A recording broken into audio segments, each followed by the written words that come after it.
नमस्कार, good evening. बहुत स्वागत है आप सबका। मैं पुनीत पाठक हूं और मैं हूं आपके साथ राहुल सौमित्र। और ये वक्त होता है हमारे इस नए बुलेटिन का जिसमें हम बताते हैं मध्य प्रदेश और छत्तीसगढ़ की 2020 खबरें एकदम फास्ट अंदाज में। तो चलिए शुरू करते हैं ताबड़तोड़ अंदाज में मध्य प्रदेश और छत्तीसगढ़ की 2020 खबरें।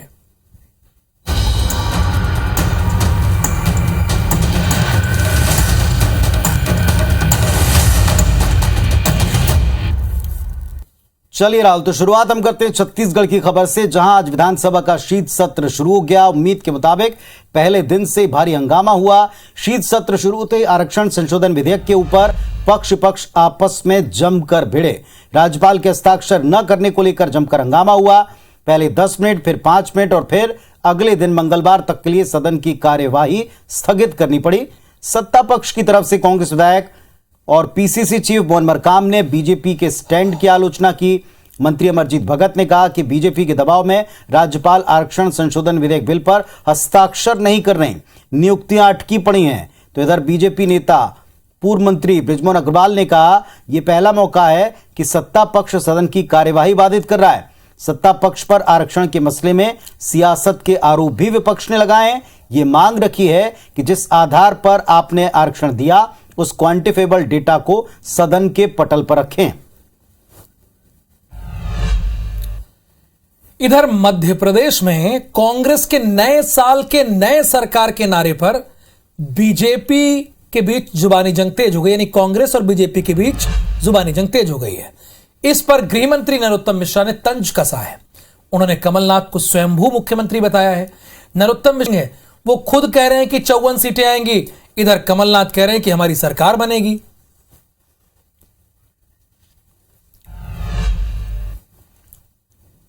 वहीं आरक्षण संशोधन विधेयक पर राज्यपाल ने अब तक दस्तखत नहीं किए और इस बात के विरोध में कांग्रेस कल 3 तारीख को एक महारैली करेगी। जन अधिकार महारैली नाम दिया है।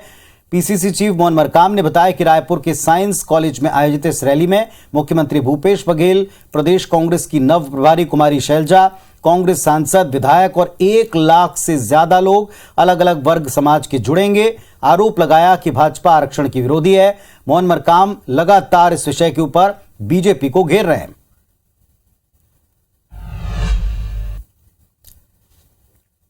इन दिनों पूर्व मुख्यमंत्री उमा भारती जहां निकलती बीजेपी वालों की चिंता बढ़ जाती है।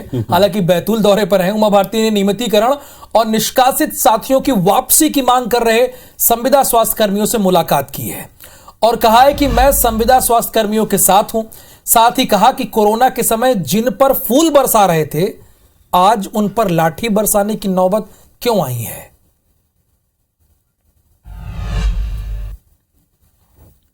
और छत्तीसगढ़ में राज्य कर्मचारियों के लिए पुरानी पेंशन लागू करने की घोषणा हो चुकी है।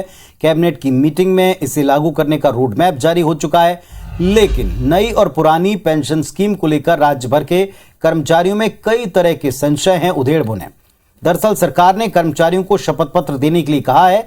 कर्मचारियों से पूछा है कि वो एनपीएस चाहते हैं या कि ओपीएस विकल्प चुनने पर रिटायर होने के समय एनपीएस के तहत मिलने वाली राज्यांश राशि ब्याज समेत राज्य को लौटानी होगी, तभी उन्हें पूरी सर्विस काल का ओपीएस मिल पाएगा। कर्मचारी इस बात के संशय में है कि ओपीएस चुनने पर उन्हें एनपीएस से जरूरत पड़ने पर पढ़ाई, शादी के लिए पैसे निकालने का विकल्प खत्म होगा। इसके अलावा कई उलझने हैं जिसका जवाब फिलहाल कर्मचारी ढूंढ रहे हैं। तो कर्मचारी जो ढूंढ रहे हैं, इधर कांग्रेस नए साल में चुनावी मोड में नजर आने लगी है। भोपाल में प्रदेश कांग्रेस के अध्यक्ष कमलनाथ ने इसी हफ्ते जिलों के प्रभारियों को तुरंत बैठक बुलाई है। असल में कांग्रेस की कोशिश है कि चुनावों से पहले बीजेपी सरकार के खिलाफ तगड़ी रणनीति के साथ मैदान में उतरा जाए। उसी सिलसिले में जिले के प्रभारी पूरी रिपोर्ट के साथ कमलनाथ के सामने हाजिर होंगे। बताया तो यह भी जा रहा है कि मध्य प्रदेश की करीब 70 सीटों पर कांग्रेस की हालत नाजुक है। इन्हीं कमजोर सीटों के सियासी गणित की रिपोर्ट पर बैठक में मंथन होना है। कांग्रेस के विधायक हैं पीसी शर्मा, उन्होंने कहा है कि अब बैठकों का दौर और तेज होगा। जाहिर सी बात है, हम समझ सकते हैं।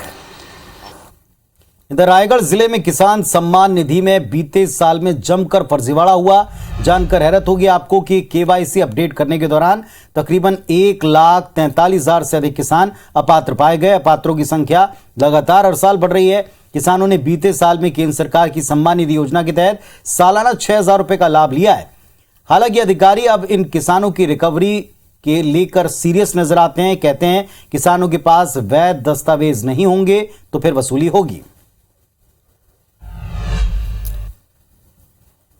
कोतमा से कांग्रेस के विधायक हैं सुनील सर्राफ। उन्होंने हवाई फायरिंग की थी, उस पर सियासत गर्मा गई है। गृह मंत्री नरोत्तम मिश्रा के निर्देश पर पुलिस ने विधायक के खिलाफ एफआईआर दर्ज कर ली है। सवाल यह है कि क्या उन्होंने फायरिंग की थी, और फायरिंग की थी तो किस पिस्टल से की थी। उन्होंने IBC 24 से बातचीत में बताया कि जिस पिस्टल से उन्होंने फायरिंग की थी नकली थी।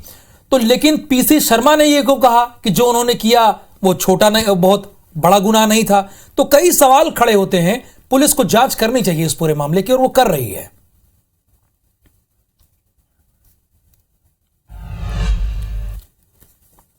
तो तय राहुल, तमंचेबाज विधायक महोदय को जांच तो झेलनी पड़ेगी। अब जांच में वो रिवॉल्वर असली नकली है ये पुलिस ही तय करेगी। फिलहाल बिलासपुर की तरफ लिए चलते हैं, जहां रिजर्व फॉरेस्ट पर्दाकार में इंक्रोचमेंट का मामला एक बार फिर गर्मा रहा है। लगातार वर्षों से जमे एनक्रोचमेंट को, अतिक्रमण को हटाने की अब तैयारी है।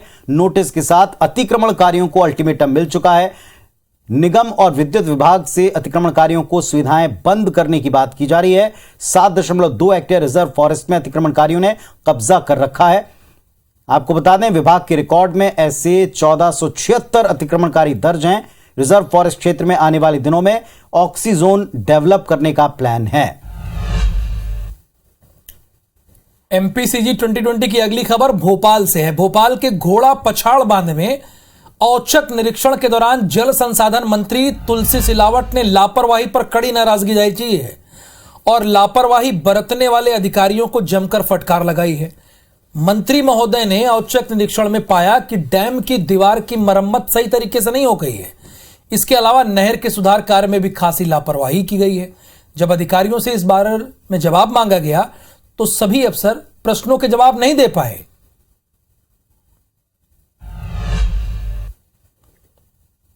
वहीं इधर छत्तीसगढ़ में राज्य बिजली वितरण कंपनी ने बिजली उत्पादन की लागत बढ़ने के बाद भी 2023-24 के लिए बिजली की दरों में कोई इजाफा न करने का एक प्रस्ताव नियामक आयोग को भेजा है। वितरण कंपनी के इस प्रस्ताव पर नियामक आयोग के पूर्व सचिव PN सिंह ने आपत्ति जाहिर की है। बिजली कंपनी ने नियामक आयोग के पास जो याचिका दायर की है उसमें निवर्तमान दर पर बिजली बेचने का लगभग 19,344 करोड़ रुपए के राजस्व की प्राप्ति होगी, जबकि बिजली वितरण कंपनी पर लगभग 15,581 करोड़ रुपए खर्च होंगे। मतलब इस साल CSPDCL को करीब 3,763 करोड़ के राजस्व का शुद्ध लाभ होने वाला है। हालांकि पिछले सालों के लगभग 6,134 करोड़ रुपए के नुकसान को समाहित करने के बाद बिजली वितरण कंपनी 2,371 करोड़ रुपए के घाटे में ही रहेगी।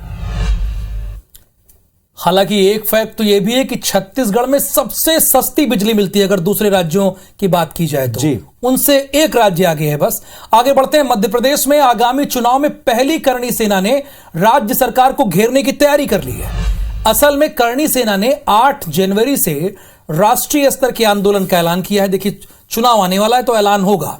आर्थिक आधार पर आरक्षण लागू करने, SC/ST एक्ट में जांच के बाद गिरफ्तारी करने, SC/ST एक्ट की तर्ज पर ही सामान्य और पिछड़ा वर्ग एक्ट लागू करने जैसी 22 सूत्री मांगे हैं। और इन्हीं 22 सूत्री मांगों को लेकर करणी सेना हड़ताल करने का ऐलान कर चुकी है। तो संजीदा बात है कि करणी सेना पहली बार इस तरह की राजनीतिक मांगों पर भी खुलकर एक आंदोलन करेगी। इधर छत्तीसगढ़ में पंडित रविशंकर शुक्ल यूनिवर्सिटी ने शोध चोरी रोकने के लिए एक नई प्लानिंग, नई व्यवस्था लागू की, जिसके तहत शोधार्थियों को अपनी थीसिस यूनिकोड फॉन्ट में जमा करनी होगी। शोधार्थी अपने थीसिस में किसी अन्य व्यक्ति के शोध का 10% कंटेंट लेता है तो उसे छूट है, लेकिन 10 से 40% तक के कंटेंट को अपने शोध में शामिल करता है तो उसे 6 माह के भीतर दोबारा से थीसिस जमा करने के लिए कहा जाएगा। यदि शोधार्थी 60% कंटेंट की चोरी करता है तो शोधार्थी को 1 साल के भीतर दोबारा से थीसिस जमा करनी पड़ेगी। 60% से ज्यादा कंटेंट की चोरी करता है तो शोधार्थी का रजिस्ट्रेशन कैंसिल कर दिया जाएगा, यानी दोबारा वो कभी PhD के लिए अप्लाई तक नहीं कर पाएगा। मरवाही के प्राथमिक शाला ढिंडोरा में 3 साल के बच्चे खुले में पढ़ने के लिए विवश हैं। खुले आसमान और पेड़ों के नीचे बैठकर ये अपनी शिक्षा ग्रहण कर रहे हैं। मरवाई उपचुनाव 2020 के दौरान स्कूल का प्लास्टर गिरने का एक घटना घटी थी, हमने दर्शकों को दिखाई थी। प्रशासन ने स्कूल भवन को डिसमेंटल कर दिया, लेकिन कोई वैकल्पिक इंतजाम बच्चों के लिए नहीं हुआ। 3 साल हो गए इस बात को, लेकिन स्कूल भवन अब तक बन नहीं पाया। प्रशासन की उदासीनता ही कहेंगे। मुख्यमंत्री के भेंट मुलाकात कार्यक्रम में ग्रामीणों ने स्कूल के लिए मुख्यमंत्री भूपेश बघेल को एक पत्र सौंपकर फिर वही मांग दोहराई। पूरे मामले पर जिला शिक्षा अधिकारी कहते हैं कि डीएमएफ फंड से 2 कक्ष बनाने का एक प्रस्ताव है, लेकिन जरा तकनीकी दिक्कत है। अब जरा अगली खबर पर आपको ले चलें। लगातार बढ़ते किराए और कोविड के डर का असर हवाई सेक्टर के ऊपर साफ दिख रहा है। पिछले 2 साल की तुलना में इस साल लोगों ने नए साल का स्वागत तो बड़ी गर्मजोशी के साथ किया। काफी संख्या में लोग घूमने का प्लान बनाकर गए, लेकिन हवाई यात्रा करने वालों की तादाद घटी है। रायपुर एयरपोर्ट पर दिसंबर के आखिरी सप्ताह में 44,000 तकरीबन यात्री थे जिन्होंने ट्रैवल किया है, आना जाना किया। पिछले सप्ताह जो 2900 कम पाया गया, यात्रियों की संख्या में 6% की गिरावट आई है। रायपुर एयरपोर्ट के सलाहकार मंडल के सदस्य कीर्ति व्यास ने बताया कि यात्रियों की संख्या में कमी की मुख्य वजह कोविड का कमबैक और महंगा होता किराया है। इसमें तो कोई दो राय नहीं, किराया बहुत महंगा हो गया है जी। मध्य प्रदेश को स्वास्थ्य विभाग ने 2023 के आखिर तक मिजल्स रूबेला यानी खसरा मुक्त बनाने का लक्ष्य रखा है, लेकिन मिजल्स रूबेला के केस लगातार सामने आ रहे हैं। राजधानी भोपाल में पिछले महीने 2 केस सामने आए थे। वहीं संविदा स्वास्थ्य कर्मियों की हड़ताल की वजह से रूबेला के वैक्सीनेशन पर भी असर पड़ रहा है। बीमारी को लेकर सीएमएचओ का यह कहना है कि रूबेला एक संक्रामक बीमारी है। इसमें बुखार के साथ शरीर पर लाल दाने उभर आते हैं। इसकी रोकथाम के लिए टीकाकरण अभियान के साथ लोगों को जागरूक करना बहुत जरूरी है। और साथ ही उन्होंने ये कहा कि हेल्थ विभाग का राज्य को खसरा मुक्त करने का लक्ष्य पूरा होगा। और इधर सरगुजा की गांधीनगर पुलिस ने नशे के अंतर्राज्यीय गिरोह का पर्दाफाश कर दिया है। 6 आरोपियों को गिरफ्तार किया है। आरोपियों के पास से तकरीबन 8 लाख के नशे का सामान बरामद हुआ। बड़ी बात यह कि पुलिस अब आरोपियों की संपत्ति का रिकॉर्ड खंगालकर उसको कुर्क करेगी। आरोपी झारखंड के बताए जाते हैं जो लंबे समय से नशे के सामान की सप्लाई करता थे। पुलिस का यह कहना है कि अब मुख्य आरोपियों की संपत्ति की जानकारी जमा करके उनको कुर्क करेंगे ताकि आरोपी इस तरह के कृत्य फिर से ना करें। अगली खबर छत्तीसगढ़ से। ऑनलाइन सट्टा ऑपरेट करने वाले महादेव ऐप के खिलाफ दुर्ग जिला पुलिस ने फिर बड़ी कार्रवाई की। ऐप की मध्य प्रदेश की वारासिवनी ब्रांच को ध्वस्त कर दिया। कार्रवाई में 6 आरोपी पुलिस के हत्थे चढ़ गए। इनके पास से 3 लैपटॉप, 14 मोबाइल जब्त हुए।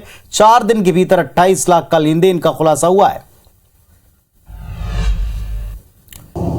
इधर ग्वालियर नगर निगम और स्मार्ट सिटी की पब्लिक बाइक शेयरिंग योजना शहर में फेल हो गई है।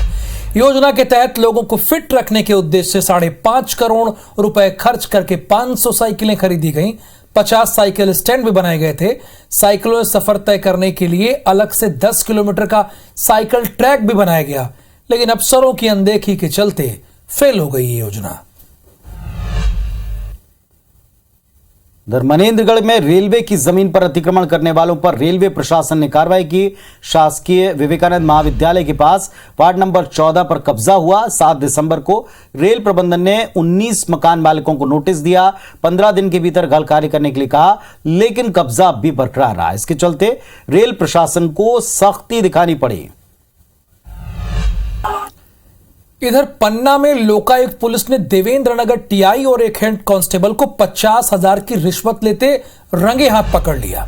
लेकिन जैसे ही कार्रवाई शुरू हुई, पहले तो हवलदार मौके से भाग निकला और बाद में उसका फायदा उठाकर टीआई ज्योति सिकरवार भी मौके से फरार हो गए। हफ्ते भर पहले फायरिंग की घटना हुई थी, जिसे लेकर पुलिस विजय यादव नाम के युवक पर केस दर्ज करने का दबाव बना रही थी। युवक को बचाने के लिए 50,000 की रिश्वत मांगी गई। परेशान युवक ने इसकी शिकायत लोकायुक्त से की गई और तब पोल खुली। जशपुर जिले का बगीचा थाना क्षेत्र है, जहां सांबरबार गांव में चंगाई सभा का आयोजन कर गांव में शांति भंग करने वाले 3 ईसाई धर्म प्रचारकों समेत 14 लोगों को पुलिस ने गिरफ्तार किया। अशांति फैलाने का प्रयास इनके खिलाफ बताया गया। बागीचा एसडीएम ने उनके न्यायालय में उनको पेश किया गया था। वहां अपराध की गंभीरता देख सबकी जमानत याचिका खारिज कर जेल भेज दिया है। इंदौर के भंवरकुआं में विद्यार्थी मर्डर केस का खुलासा हो गया है। आयुष गुप्ता की हत्या करने वाले सभी आरोपी गिरफ्तार हैं। चाकू से हमला कर बदमाशों ने हत्या की थी।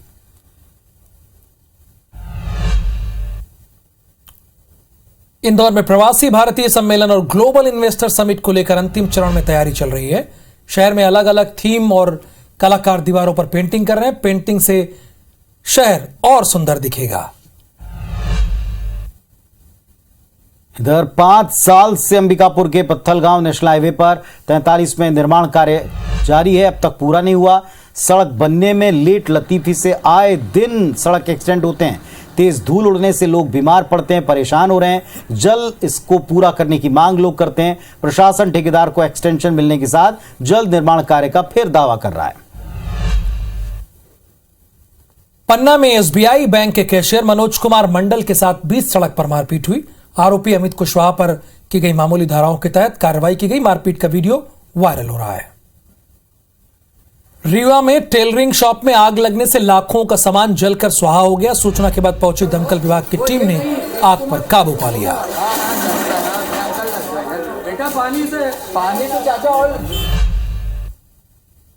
एक गंभीर खबर बीजापुर से 4 ठेकेदार 9 दिन से लापता है।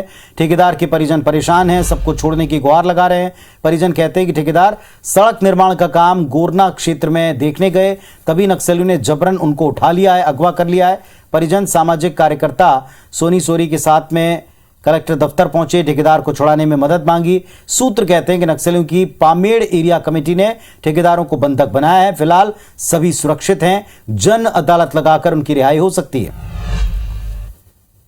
नर्मदापुरम जिला अस्पताल में अब जल्द ही टोकन की सुविधा शुरू हो जाएगी।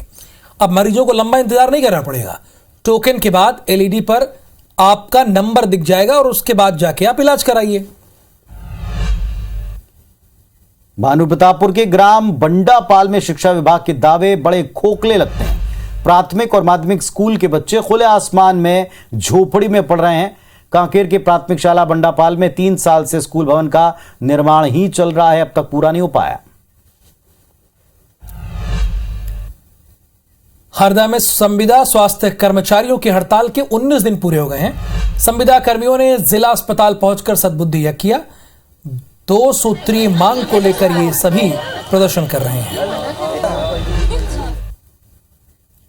तो मध्य प्रदेश छत्तीसगढ़ का ये था 2020 अंदाज। कैसा लगा हमें बताइएगा जरूर।